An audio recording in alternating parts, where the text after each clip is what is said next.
ఈ పరిశుద్ధ స్థలములో కూడుకుని నిన్ను స్తుతించి ఆరాధించి ఘనపరిచేటువంటి వారుగా మమ్మలను నీ సన్నిధికి నడిపించిన విధానాన్ని బట్టి వందనాలు. ఈ సమయమును చూడలేక రాలేక ఎందరో బిడ్డలు తప్పిపోయారు. కానీ మమ్మల్నైతే నీ శ్రేష్టమైనటువంటి సన్నిధానానికి నడిపించావు. అందుని బట్టి నీకు కృతజ్ఞతాస్తులు చెల్లిస్తూ నీ దాసులను ప్రభా నిలబెట్టబోతున్నావు. ఇప్పటివరకు నీ బిడ్డలు పాటలతో మహింపరిచి ఉన్నారు, ఆరాధన ద్వారా ఘనపరిచి ఉన్నాం. లేఖన భాగాలు చదివిన బిడ్డలను దీవించండి. రెట్టింపు జ్ఞానాన్ని, జ్ఞాపక శక్తిని దయచేయండి. నిలబడుతున్న నన్ను బలహీనను నా స్వరాన్ని మీరు ముట్టండి. నీ వర్తమానాన్ని అందించేటువంటి సహాయం నాకు దయచేయమని మా ప్రభుని మా రక్షణ యేసు ద్వారా అడుగుంటూ ప్రార్థన చేస్తున్నాం పరమ తండ్రి, ఆమేన్. క్రీస్తునందు ప్రియమైనటువంటి దేవుని బిడ్డలారా, యేసుక్రీస్తు నామమున మీ అందరికీ వందనాలు తెలియజేస్తున్నాం. వందనాలు పెట్టండి. దేవుడిచ్చినటువంటి మహా కృపను బట్టి, ప్రేమను బట్టి ఈ 2026వ సంవత్సరంలోకి ఊహించని రీతిగా దేవుడు మనల్ని మరొక సమయాన్ని దేవుడు మనకిచ్చాడు. మన జీవితాలు దేవునికి సమర్పణగా ఉన్నప్పుడు మన ఉనికిని మార్చగలటువంటి దేవుడు మనతో ఉన్నాడు. కనుక గత సంవత్సరము కన్నా ఈ సంవత్సరము దేవుడు మనకి గొప్ప ఆశీర్వచనాలు మనకి ఆయన ఇవ్వడానికి ఆయన సిద్ధంగా ఉన్నాడు. ఆ ఆశీర్వాదాలు మనము పొందుకోవడానికి మనము సిద్ధంగా ఉన్నామా? ఈ దినాన మనము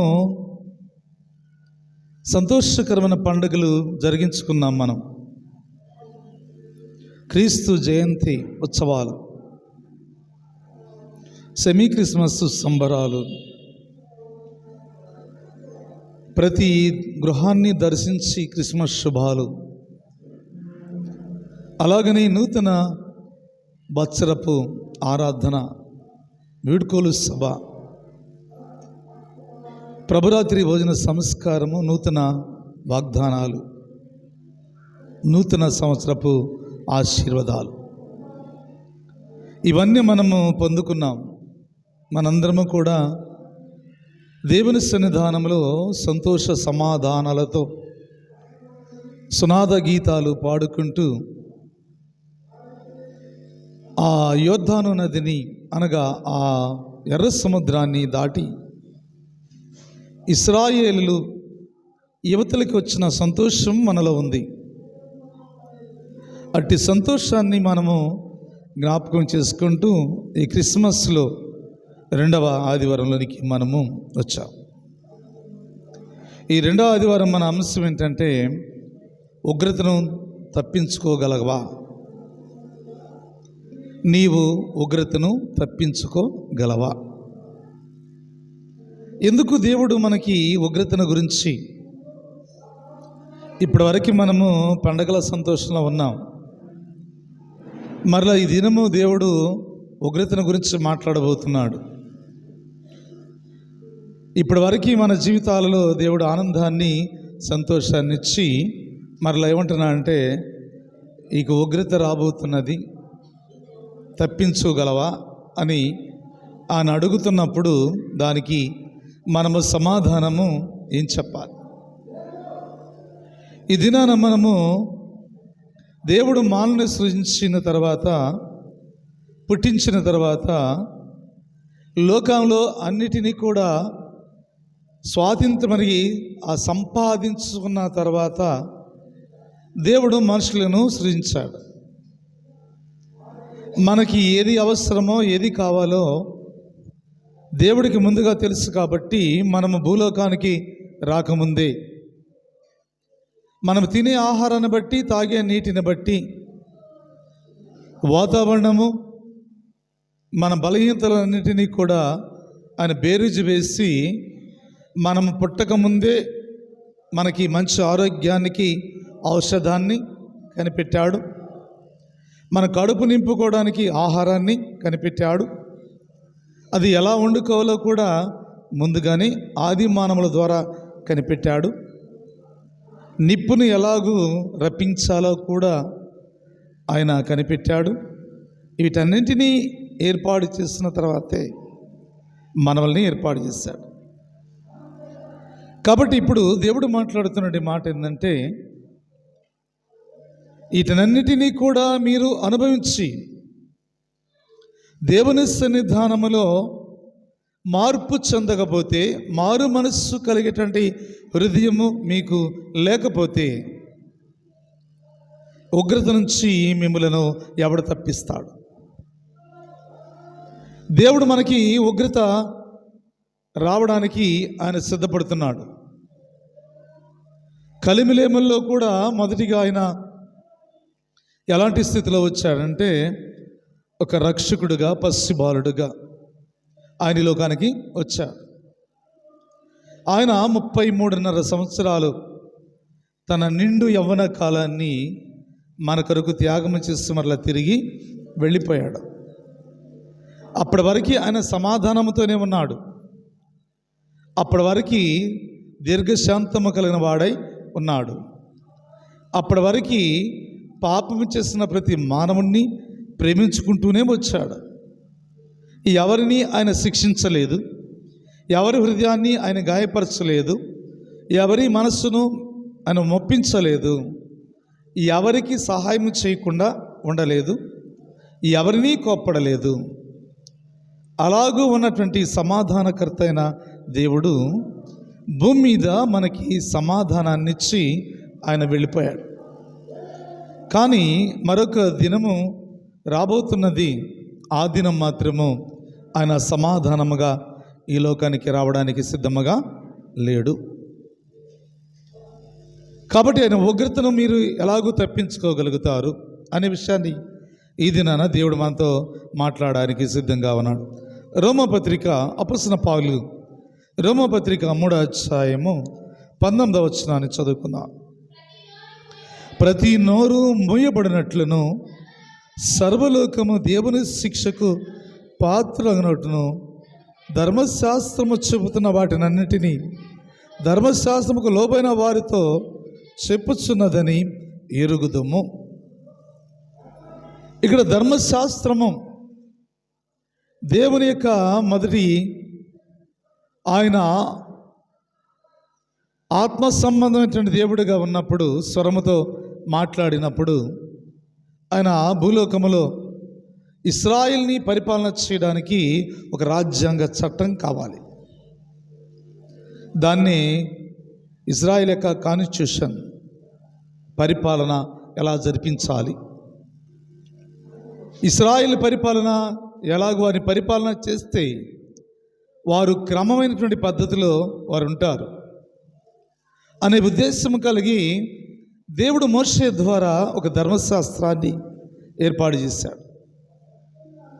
ధర్మశాస్త్రం ప్రకారమే దేవుడు కొందరిని అధికారులను ఏర్పాటు చేశాడు, కొందరి రాజులను ఏర్పాటు చేశాడు, కొందరు ప్రవక్తలను ఏర్పాటు చేశాడు, కొందరిని యాజకులను ఏర్పాటు చేశాడు. ఆయన ఏర్పాటు చేసిన తర్వాత ప్రతి వానికి దర్శనాన్ని ఇచ్చాడు. ప్రతి వానికి దర్శనం ఇచ్చిన తర్వాత అభిషేకించాడు. అభిషేకం లేకుండా దేవుని పని చేయడానికి వీలు లేదు. అభిషేకం లేకుండా నువ్వు ఎంత పని చేసినా అది బూడిదలో పోసిన పన్నీరే.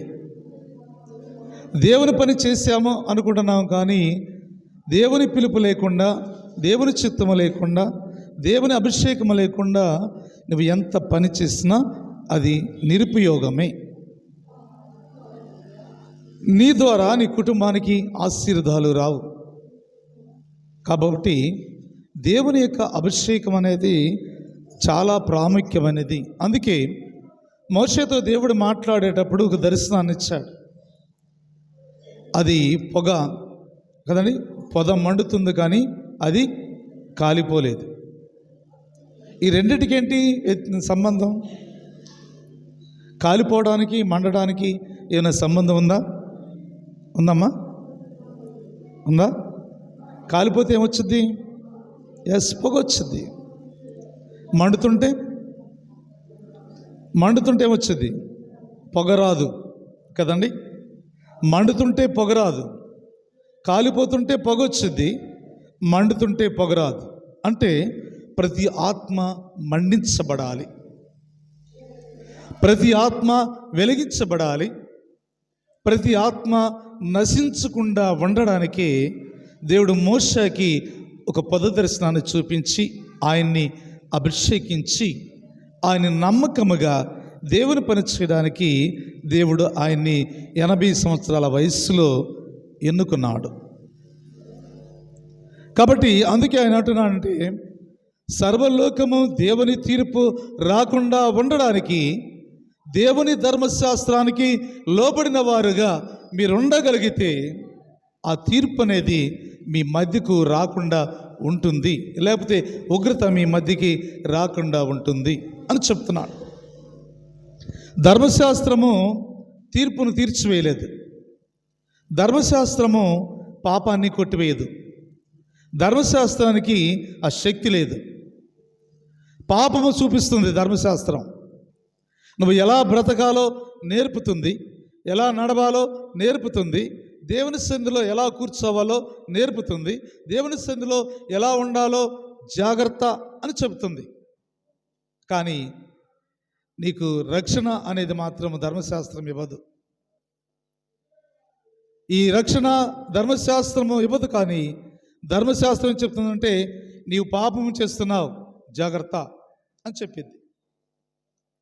కానీ పాపాన్ని తీసివేసే శక్తి ఈ ధర్మశాస్త్రానికి లేదు.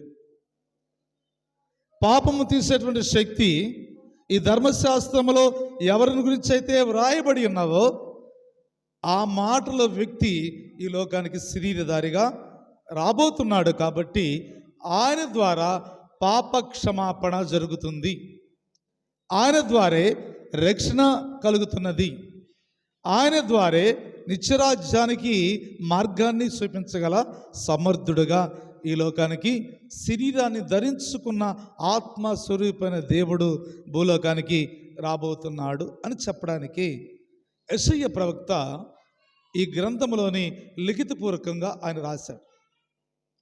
కాబట్టి దేవుని బిడ్డలారా, ఈ ఉగ్రత నుంచి మనం తప్పించుకోవాలి. ఈ ఉగ్రత నుంచి తప్పించుకోవాలంటే నీవు 10 సార్లు 20 సార్లు బైబిల్ చదివినా తప్పించుకోలేవు. ఈ ఉగ్రత నుంచి తప్పించుకోవాలి. రానున్న ఉగ్రత భయంకరంగా ఉండబోతుంది కదండి. రానున్న ఉగ్రత భయంకరంగా ఉండబోతుంది. కాబట్టి ఈ ఉగ్రత తప్పించుకోవాలంటే పరిశుద్ధ గ్రంథము మనల్ని తప్పించదు. కానీ పరిశుద్ధ గ్రంథం ఏం చెప్తుందంటే, ఉగ్రత రాబోతున్నది, జాగ్రత్త. తప్పించుకోగలవా? ఒక క్వశ్చన్ మార్క్ వేస్తుంది. దానికి జవాబు ఎక్కడ దొరుకుతుంది? ఇక్కడ ఏముంటుంది? ఉగ్రతను తప్పించుకోగలుగుతావా అని అడుగుతుంది పరిశుద్ధ గ్రంథం, ధర్మశాస్త్రం. కానీ నువ్వు దానికి ఎలా సమాధానం చెప్పాలి? తప్పించుకోగలుగుతాను అనే సమాధానము నా నుంచి రావాలంటే ఏం చేయాలంట? యేసుక్రీస్తు నా సొంత రక్షకుడు అని మీరు అంగీకరించాలి. అమ్మ, అర్థమవుతుందా? అంగీకరించాలి. అలా అంగీకరించినప్పుడు మనము ధైర్యంగా చెప్పగలుగుతాం, ఇదిగో నేను ఈ ఉగ్రత నుంచి తప్పించుకోగలుగుతాను, తప్పించేటువంటి దేవుడు నాకున్నాడు, నా కొరకు ఆయన రక్తాన్ని చిందించి ప్రాణం పెట్టిన ప్రభు వైపు నేను తిరిగి ఉన్నాను.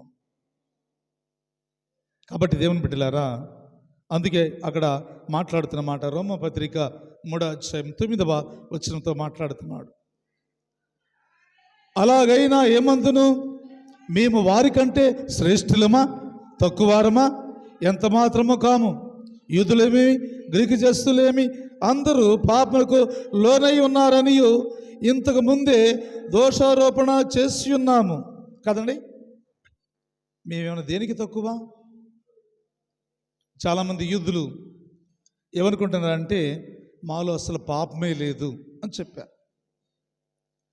ఎందుకంటే మేము దేవుని రక్త సంబంధులం, మాకు పాపం లేదు, మాకు పాపం ఎక్కడ కూడా అంటుకోలేదు అని చెప్పారు. కానీ పాపము లేదని ఎవడైనా చెప్పగలుగుతాడా? అందుకే ఇక్కడ పౌలు భక్తుడు మాట్లాడుతూ రోమిలకు రాసిన పత్రికలో, అలాగైతే ఏమందును, మేము వారికంటే శ్రేష్ఠులమా తక్కువారమా? ఎంత మాత్రము కాము. వాళ్ళు ఏమంటున్నారు? మేము వారికంటే శ్రేష్ఠులమా, వారికంటే తక్కువారమా? ఎంత మాత్రము కానే కాము, మేము కూడా ఎక్కువ వారమే. కానీ ఇక్కడ ఏమంటున్నానంటే ఆయన అన్నాడు, యూదులేమి గ్రీకు దేశస్థులేమి అందరూ పాపమునకు లోనై ఉన్నారని ఇంతకుముందు దోషారోపణ చేసి ఉన్నాము కదండి. అందరూ అంతటా పాపము చేసి దేవుడు అనుగ్రహించు మహిమను పొందలేకపోతున్నాము. రోమపత్రికలో ఆయన మాట్లాడుతూ ఉన్నాడు, 3వ అధ్యాయం 23వ వచనంలో, చదవద్దు కానీ. ఏ భేదము లేదు కదండి. అందరూ అంతటా పాపము చేసి దేవుడు అనుగ్రహించు మహిమను పొందలేకపోతున్నారు. ఎవడు కూడా నీతిమంతుడుగాను పాపము చేయనివాడుగాను భూలోకములో లేనే లేడు. వీడు పరిశుద్ధుడు అనడానికి వీల్లేదు. కాకపోతే దేవుడు మనకిచ్చిన అవకాశం ఏంటంటే, మీ క్రియలకు తగిన ఫలాన్ని మీరు ఫలించితే మీరు పరిశుద్ధులుగా నీతిమంతులుగా తీర్చబడతారు. మీకు ఇచ్చిన ఫలాలు మీరు ఫలించాలి. మీరు పరిశుద్ధులుగాను నీతిమంతులుగాను తీర్చబడాలంటే మీలో ఫలాలు ఫలించాలి. ఆ ఫలాల గురించి దేవుడు మాట్లాడుతున్నాడు. కాబట్టి పాత నిబంధన కాలంలో దేవుని ఉగ్రతకి గురి అయినటువంటి అనేక మంది జనుల గురించి ఎన్నో సంఘటనలు మనం తెలుసుకున్నాం. ఎఫెసీయులకు రాసిన పత్రిక 2వ అధ్యాయము 2వ వచనాన్ని చదువుకుందాం. ఎఫెసీయులకు రాసిన పత్రిక 2వ అధ్యాయం 2వ వచనాన్ని నేను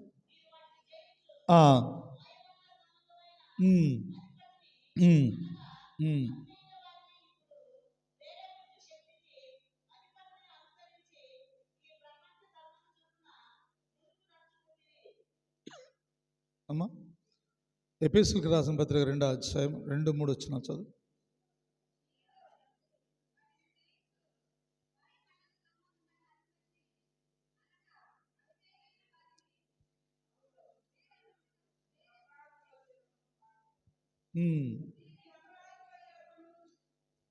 చదవండి, ఒక రిఫరెన్స్ రావట్లే మీకు. ఎఫెసీయులకు రాసిన పత్రిక 2వ అధ్యాయము 2, 3 వచనాలు చదవండి.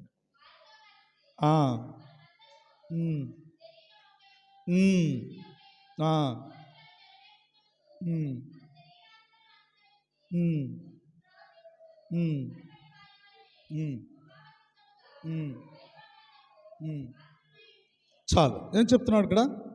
ఎఫెసీయులకు రాసిన పత్రికలో పౌలు భక్తుడు మాట్లాడుతున్న మాట ఏమంటున్నాడంటే, మనస్సు యొక్క ఇచ్ఛలను నెరవేర్చుకున్నటకు శరీర ఆశలు అనుసరించి ప్రవర్తించుతున్నారు కనుక దైవోగ్రతము అనగా దైవ ఉగ్రతము మీ మీదకి రాబోతున్నది, జాగ్రత్త.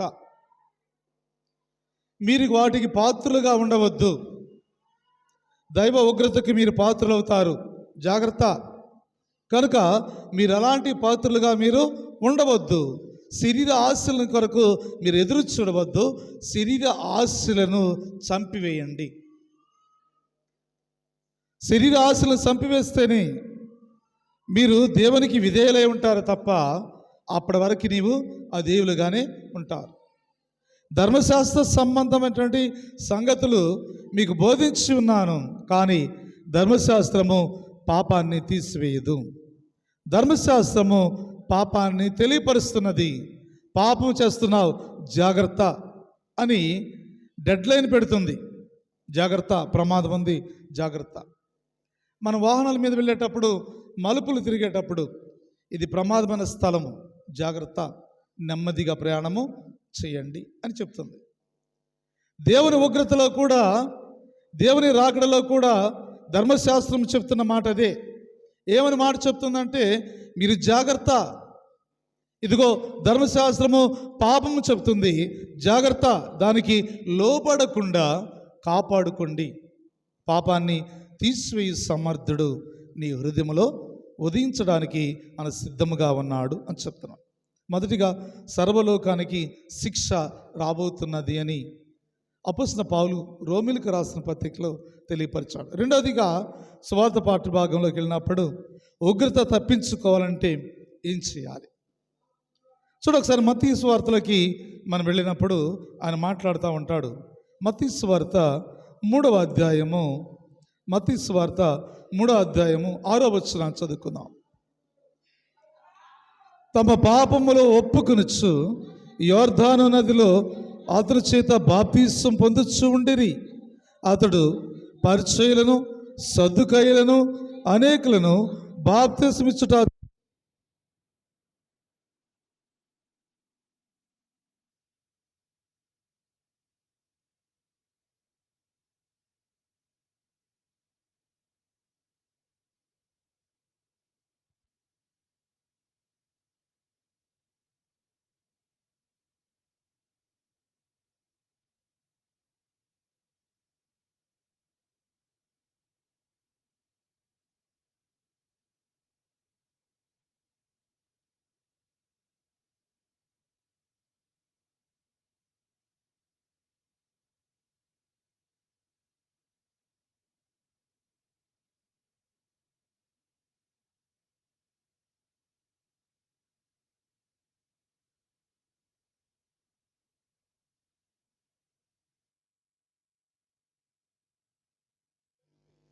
దేవునికి కట్టుబడి ఉండాలి.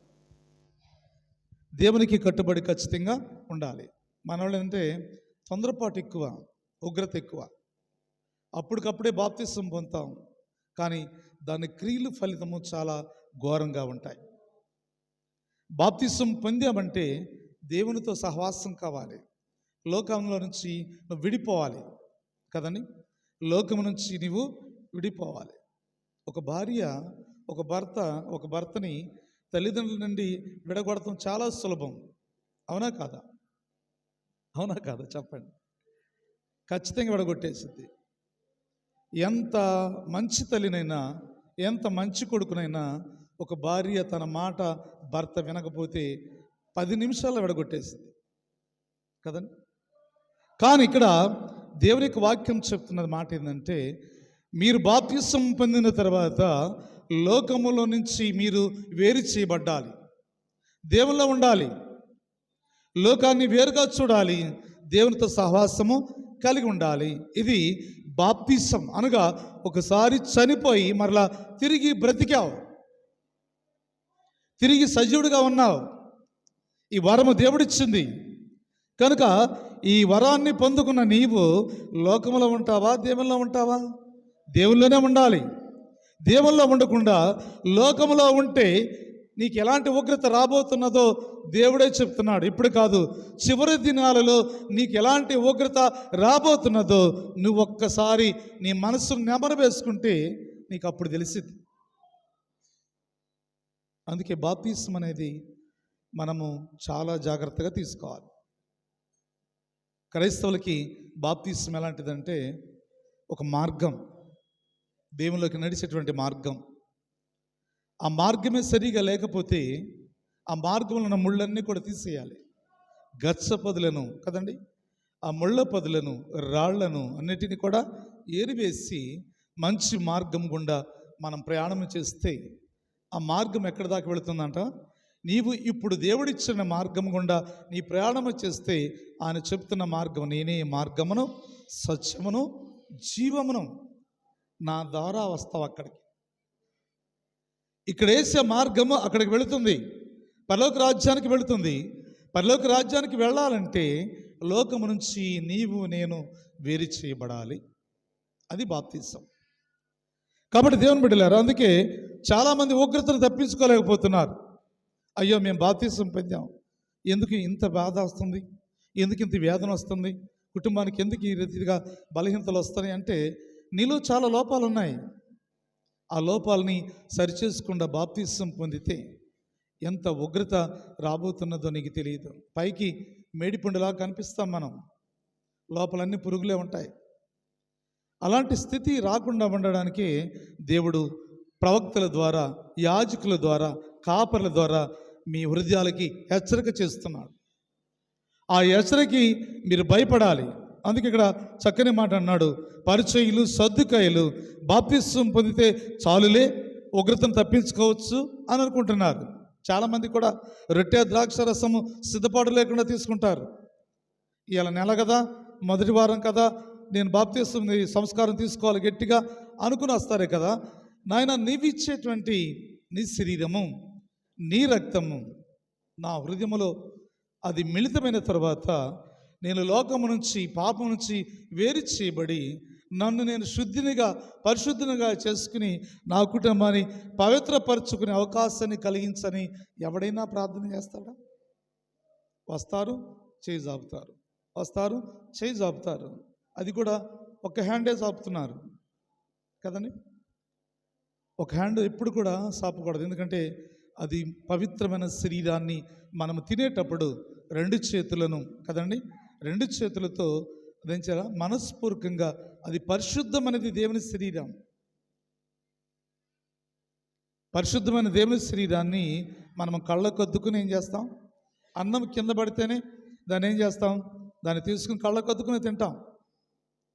కానీ విలువైనది మనల్ని రక్షించిన శరీరం, మన పాపాలు కడిగించినటువంటి ఆ రక్తము, మన కొరకు సిందించిన అమూల్యమైనటువంటి శ్రేష్టమైన పరిశుద్ధమైన రక్తాన్ని నీకు ఇస్తుంటే దేవుడు బహుమానంగా, నీవు దాన్ని అయోగ్యంగా తీసుకుంటే అది ఎవడికి శాపం, ఎవడికి పాపం? మనకే కదా. అందుకే శరీరాన్ని తీసుకునేటప్పుడు మనం గౌరవముగా తీసుకోవాలి. అందుకే ఈ ఉగ్రతను తప్పించుకోవడానికి ఎవడు మీకు బుద్ధి చెప్తాడు? 9వ వచనం అన్నాడు, మత్తయి సువార్త 3వ అధ్యాయము 9వ వచనం అన్నాడు, అబ్రహాము తన మాకు తండ్రిని మీలో మీరు చెప్పుకున్న తలంచవద్దు, దేవుడు ఈ రాళ్ల వలన అబ్రహామును పిల్లలను పుట్టించగలడని మీతో చెప్పుచున్నాను. ఇప్పుడే గొడ్డలి చెట్టు వేరున ఉంచబడినది కనుక మంచి ఫలాలు ఫలింపని ప్రతి చెట్టు నరికి అగ్నిలో పడవేయను. మేము అబ్రహాము సంతానం, అబ్రహాము సంతానం అని చెప్పుకున్నారు. అబ్రహాం ఎక్కడి నుంచి వచ్చాడు? ఎలా నీతిమంతుడయ్యాడు ఆయన కదండి. అబ్రహాం ఎక్కడి నుంచి వచ్చాడు? అబ్రహాం ఎలాగో నీతిమంతుడయ్యాడు? అబ్రహాము నీతిమంతుడు అవడానికి ఆయన దేవుని నమ్మిన కనుక అతడు నీతిమంతుడుగా తీర్చబడ్డాడు. నువ్వు ఎవరు నమ్ముతున్నావు? నా తండ్రిని అబ్రహాము నమ్ముతున్నావు కదండి. అబ్రహాము దేవుడేం కాడు, కానీ అబ్రహాము దేవుని నమ్మాడు, అతడు నీతిమంతుడుగా తీర్చబడ్డాడు. నా తండ్రి అబ్రహాము కనుక ఆయన విశ్వాసము నాకు వచ్చింది అని అనుకుంటున్నావు. మేము కూడా నీతిమంతులు అనుకుంటున్నావు, కానీ అలా అనుకోవడం పొరపాటు. అబ్రహాము ద్వారా నీ కుటుంబానికి ఆశీర్వాదాలు వస్తాయి తప్ప నీ విశ్వాసము ద్వారా నువ్వు రక్షించబడతావు అంతే తప్ప అబ్రహాము ప్రార్థన ద్వారా ఈ కుటుంబాలు రక్షణ పొందుతాయి, కానీ దీవెనలు పొందుతాయి, కానీ రక్షించలేవు. రక్షణ పొందాలంటే దేవుని యొక్క సహాయము కావాలి, దేవుని యొక్క సహాయము కావాలి కదండి. భర్త ప్రార్థన చేస్తే భార్యకు రక్షణ వచ్చిద్దా? చెప్పండి. కొత్త సంవత్సరం మాట్లాడండి. నేను మిమ్మల్ని ఏమన్నాను, మీరు నన్ను ఏమనొద్దు ఈ కొత్త సంవత్సరంలో కదా. రక్షణ నమ్మి బాప్తిస్మం పొందినవాడు రక్షింపబడతాడు, నమ్మని వారికి శిక్ష విధించబడతాడు. కాబట్టి మనం నమ్మాలి. అందుకే అక్కడ బాప్తిస్మం యోహాను మాట్లాడుతున్నటువంటి మాట ఏంటంటే, తమ పాపంలో ఒప్పుకొనొచ్చు యోర్దాను నదిలో అతని చేత బాప్తిస్మం పొందుచుండిరి.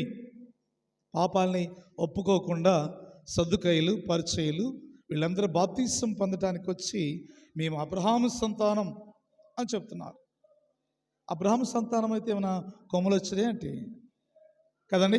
నీ క్రియలు బాగాపోతే అబ్రహాము సంతానమైనా నీవు అగాధంలో ఉండాల్సిందే కదండి. నేను కాపరిని, నేను అభిషేకించబడిని అని నా కొమ్ములు వస్తే నా క్రియలు బాగపోతే నేను కూడా అంటున్నాను అగాధంలోనే ఉండాల్సిందే. నేను ఎంత బోధించినా, నా క్రియలు సరిగా లేకపోతే నేను కూడా ఉగ్రతకి వెళ్ళాల్సిందే. కాబట్టి నేను బ్రతికుండగానే, నా శరీరం బ్రతికుండగానే, నా ఆత్మ బ్రతికుండగానే నా క్రియలు దేవునికి ఇష్టముగా లేకపోతే ఖచ్చితంగా నాకు శిక్ష ఉంటుంది అని డిసైడ్ అయిపోతా.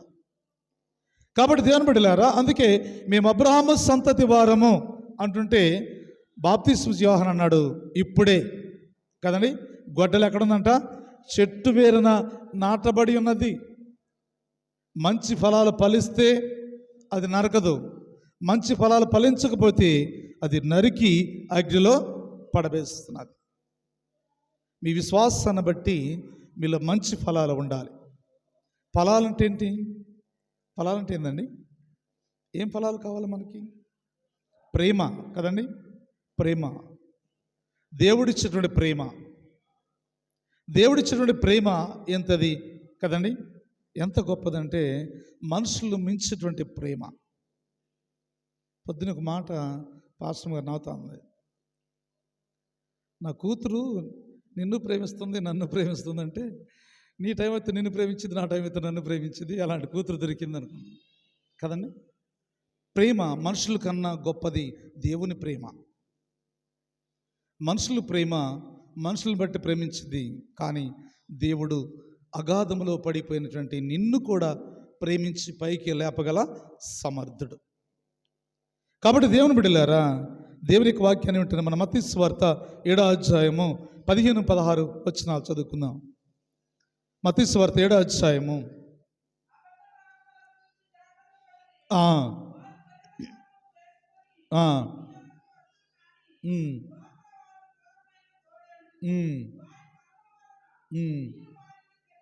చాలు కదండి. వారి ప్రవక్తన వలన, వారి క్రియల వలన మీరు వారిని తెలుసుకుంటారు. ఇప్పటికీ తెలుసుకోలేకపోతున్నాం. అబద్ధ ప్రవక్తలు ఎవరు, మంచి ప్రవక్తలు ఎవరు, దేవుడు ఎవరిని మన దగ్గరకు పంపించాడో ఇప్పటికీ మనకు అర్థం కావట్లా. రాకడ దినాలలో పుట్టగొడుగులాగా ఇంటికి ఒక సేవకుడు వస్తాడు. వాక్యం అంతా నాకే తెలుసు అని మాట్లాడేవారు ఉన్నారు. అలాంటి సేవకులు బయలుదేరి లోకంలోనే ఉన్నారు, లోకంలోకి వచ్చారు. వారంట గొర్రె చర్మము కప్పుకున్నటువంటి తోడేళ్ళు మనస్సు కలిగిన వారు. అలాంటి వారి బోధనలు మీరు వినవద్దు. బాప్తిస్మ యోహాను చెప్తున్న మాట అది. వారిని గమనించండి. వారి క్రియలను బట్టి దేవుడు వారికి ప్రతిఫలం ఇస్తాడు. వారి క్రియలను బట్టి మీరు తెలుసుకోవాలి, ఎవడు అబద్ధ బోధకుడు, ఎవడు నిజమైన బోధకుడు, ఎవడు దేవుడి కొరకు పనిచేస్తున్నాడు, ఎవడు పట్టకుడు కొరకు పనిచేస్తున్నాడు కదండి. బ్రతికే జీవితం కాదు, కానీ మనము నశించిపోతున్న ఆత్మలను రక్షించే భారము కలిగి దేవుని పని చేయాలి. దేవుడు మనకి నమ్మకాన్ని ఇచ్చాడు, నమ్మకంగా ఒక పని అప్పగించాడు. ఆ పని చేయడానికి మనం సిద్ధపడ్డాం. ఇప్పుడు మన మనసు ఎలా ఉండాలి, మన శరీరం ఎలా ఉండాలండి? మన శరీరము గొర్రె చర్మం వలె ఉండాలి, మన ఆత్మ దేవుని ఆత్మై ఉండాలి. అప్పుడు మనము దేవుని కార్యాలు చేస్తున్నప్పుడంట నమ్మకం వారికి మెండైనటువంటి ఆశీర్వాదాలు దేవుడు కలుగు చేయడానికి సిద్ధముగా. అందుకే అన్నాడు మత్తయి సువార్త 7వ అధ్యాయం 21వ వచనం, ప్రభువా ప్రభువా అని పిలిచేవాడు ప్రతివాడు పరలోక రాజ్యానికి ప్రవేశింపలేడు కదండి. ప్రభువా ప్రభువా అని పిలుస్తున్నాం మనం. నా మొరాలకిస్తాడులే అనుకుంటున్నాం, కానీ నా క్రియలు బాగపోతే నా మొర ఎలా ఆలకిస్తాడు? నీ క్రియలు బాగపోతే నీ మొర ఆలకిస్తాడా? ఆలకించడు. అందుకే ప్రభువా ప్రభువా అని పిలుచు ప్రతివాడు పరలోక రాజ్యానికి చేరడు కదండి. అక్కడ 10 మంది బుద్ధి కనికలు, 5గురు బుద్ధి లేని వారు, 5గురు బుద్ధి కలిగిన వారు బైబిల్లో రాయబడిన మాట. అంటే బుద్ధి లేదంటే దాని అర్థం ఏంటి? అమ్మా, బుద్ధి లేదు అంటే దాని అర్థం ఏంటి చెప్పండి అమ్మా? ఏర్పాటు ఉంది. బుద్ధి లేనివారు, బుద్ధి కలిగిన వారు. బుద్ధి లేనివారు అంటే సిద్ధపాటు లేనివారు కదండి. పిలుపు ఉంది, సిద్ధపాటు లేదు. బుద్ధి కలిగిన వారు పిలుపు ఉంది, సిద్ధపడి ఉన్నారు. కాబట్టి బుద్ధి లేని వారు, బుద్ధి కలిగిన వారు అని ఇక్కడ రెండు గ్రూపులుగా దేవుడే విభజించాడు. వీరేమంటున్నాడు? వీరేమన్నారు? పెండ్లి కుమారుడు వచ్చేటప్పటికి వాళ్ళు సిద్ధపాటు ఉంది, వారు ఏర్పాటు చేసుకున్నవారు సిద్ధపాటు ఉంది, ఎదురు చూశారు, వారితో కలిసి లోపలికి వెళ్ళాడు. బుద్ధి లేని వారు ఉన్నారు, ఏర్పాటు చేసుకున్నాడు, సిద్ధపాటు లేదు. ఈ సిద్ధపాటు లేని వారు ఎక్కడికి వచ్చారు? తలుపు దగ్గరకు వచ్చి కొడుతున్నారు. అయ్యా, మేమయ్యా మీ కొరకు సిద్ధపడిన వారమయ్యా, ఒకసారి తలుపు తీయ్యా, ఇప్పటివరకు నిద్రపోకుండా ఎదురు చూసామయ్యా, డ్యూటీలో నూనె లేదు, వెళ్ళిపోయామయ్యా, మీరెవరో నాకు తెలియదు. మిమ్మల్ని నేను ఎప్పుడు, ప్రభు ఎప్పుడైనా ఇలా మాట్లాడతాడా? ఎప్పుడైనా ఇలా మాట్లాడతారా? ఊహించారా కదా? ఊహించారా ఏంది ఇలాగ మాట్లాడాడు? దేవుడు ఉగ్రతము రాబోతున్నది అని ఇంతకన్నా ఘోరంగా మాట్లాడడానికి సిద్ధముగా ఉన్నాడు. ఆ ఉగ్రత నుంచి మీరు తప్పించుకోగలుగుతారా? మీరు ఎంత మాత్రము ప్రభా ప్రభా అని పిలిస్తే ఏమాత్రము కూడా ఆయన ఆలకించేవాడు కానీ కాడు. మూడవ విషయాన్ని జ్ఞాపకం చేసి యెషయా గ్రంథం 42వ అధ్యాయం 6-7 వచనాలు చదువుకుందాం.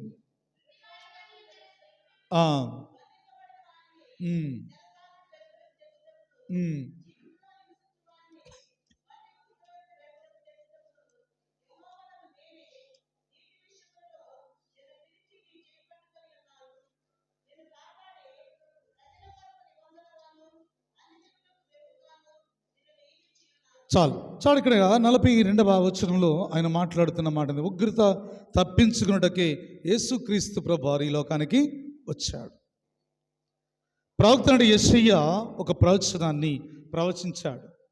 ఆ ప్రవచనము యేసుక్రీస్తు ప్రభువారు ఈ లోకానికి రాకముందు క్రీస్తుకు పూర్వం 700 సంవత్సరాల క్రిందట ఈ మాటలు ఆయన వ్రాసినట్లుగా మనం చూస్తూ ఆయన మాట్లాడుతున్న మాట ఏంటంటే 6-7 వచనాల్లో అన్నాడు, గుడ్డివారు కన్నులు తెరుచుటకును, బంధింపబడిన వారిని చెరసాల నుంచి వెలుపలకు తెచ్చుటకును, చీకటిలో నివసించు వారిని బందీగృహముల నుండి వెలుపలకు తెచ్చుటకును, యెహోవానగు నేను నీతి విషయములై నిన్ను పిలిచి నీ చెయ్యి పట్టుకుని ఉన్నాను, నిన్ను కాపాడి ప్రజల కొరకు నిబంధనగాను అన్యజనులకు వెలుగుగాను నిన్ను నియమించి ఉన్నాను అని చెప్తున్నాను.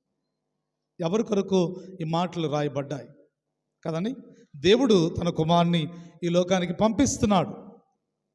ఈ లోకం పంపించబోతుంది. ఈ లోకానికి ఎందుకు వస్తుందంటే ప్రతి మనుషుల్ని నశించకుండా ఉండడానికి, ఉగ్రత నుంచి తప్పించి వారికి నూతన సంవత్సరంలోకి ప్రవేశింపచేయడానికి, అనగా గుడ్డివారికి కదండి, బంధింపబడిన వారు అంటే ఉగ్రతలో ఉన్న వారిని ఆయన తప్పించి మరలా ఆయన సన్నిధానానికి నడిపించడానికి, ఆయన మిమ్మలను విడిపించడానికి ఆయన వస్తున్నట్లుగా మనం చూస్తాం. అందుకే ఉగ్రతను తప్పించడానికి యేసుక్రీస్తు ప్రభువారు ఈ లోకానికి వచ్చి ఉన్నాడు. ఈ ప్రవచనము ఎక్కడ నెరవేర్పు జరిగింది? ఒకసారి మనము లూకాసు వార్త 4వ అధ్యాయం, లూకాసు వార్త 4వ అధ్యాయము 16, 17, 18 వచనాలు చదువుకుందాం. లూకాసు వార్త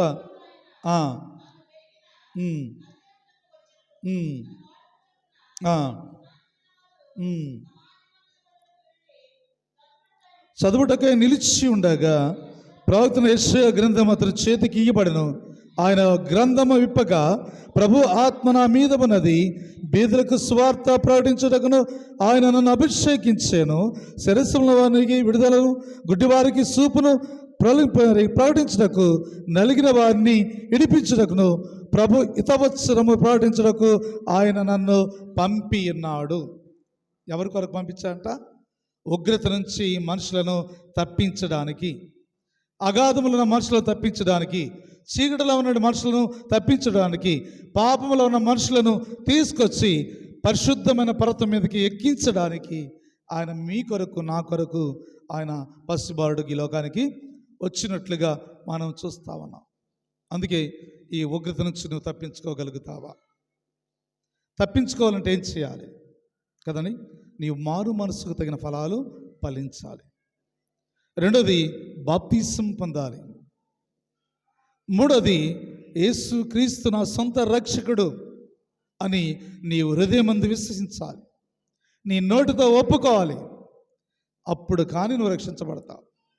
ఆ ఉగ్రత నుంచి దేవుడు నిన్ను నన్ను తప్పించాలంటే ఈ పనులన్నీ మనము చేయాలి కదండి. యేసుక్రీస్తు రక్తము ప్రతి పాపం నుంచి మనకి విడుదల కలిగిస్తున్నది కదండి, పవిత్రపరుస్తుంది. అందుకే మొదటి ధర్మశాస్త్రము పాపాన్ని చూపించింది కానీ పాపాన్ని తీసివేయలేదు కదండి. కానీ పాపాన్ని తీసివేసింది మాత్రము క్రీస్తు ఒక్కడే. యేసుక్రీస్తు రక్తము చేత మనము పాప విముక్తి కలిగింది, పాప క్షమాపణ కలిగింది. మరి సాతాను సంఖ్యల కింద మనము మగ్గిపోతున్నప్పుడు ఆ సంఖ్యలను తొలగించి దేవుడే మనల్ని విడుదలకి కలుగు చేస్తాడు. అందుకే ఈ సంవత్సరం మనకి ఏంటంట, విడుదల సంవత్సరం. విడుదల సంవత్సరం మనకి దేవుడు మనల్ని విడిపించాడు, విడుదల చేశాడు, ఆశీర్వదించాడు, ఆత్మబలాన్ని నింపాడు, మంచి మార్గాన్ని చూపించాడు. ఇటు మార్గంలో గుండా మనం ప్రయాణం చేద్దాం. ఎందుకంటే ఈ ప్రయాణము సులభమైంది కాదు, ఈ ప్రయాణము తేలికైంది కాదు, ఈ ప్రయాణము చాలా కష్టమైనది. కష్టంలో కూడా కదండి, వేదనలో కూడా, బాధల్లో కూడా సంతోషము కలిగించడానికే దేవుడు మనతో ఉన్నాడు కదండి. ఎవరికైనా బాధ కలిగినప్పుడు ఏమని ప్రార్థన చేస్తాడు? ఏమని ప్రార్థన చేస్తాడు చెప్పండి? నాకు ఈ వ్యాధి కలిగిందయ్యా, ఈ వ్యాధి నాకు నయం చెయ్యి అని ప్రార్థన చేస్తాడు. అవునా కాదా అమ్మా? చెప్పాలా? అవునా కాదా? కానీ అలా చేయకూడదు ప్రార్థన. దాన్ని ఎదిరించేటువంటి శక్తిని నాకు దయచేయి. వ్యాధిని బాగు చేయమని ప్రభుతో ప్రార్థన చేయటం కాదు, కానీ దాన్ని ఎదిరించే శక్తిని నాకు దయచేయి.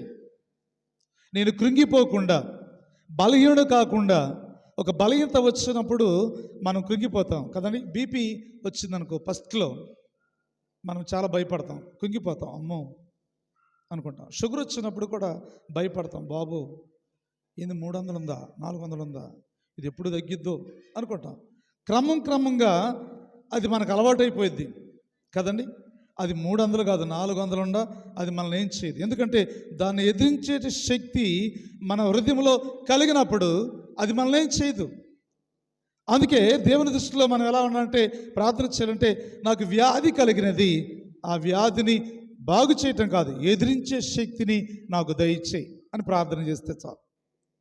మనం ఎక్కువగా ఏం చేస్తామంటే, నన్ను బాగు చేయ్యా, నన్ను శుద్ధిని చెయ్యి, నన్ను బాగు చేయి, నాకు స్వస్థతను దయచేయి అని ప్రార్థన చేస్తాం.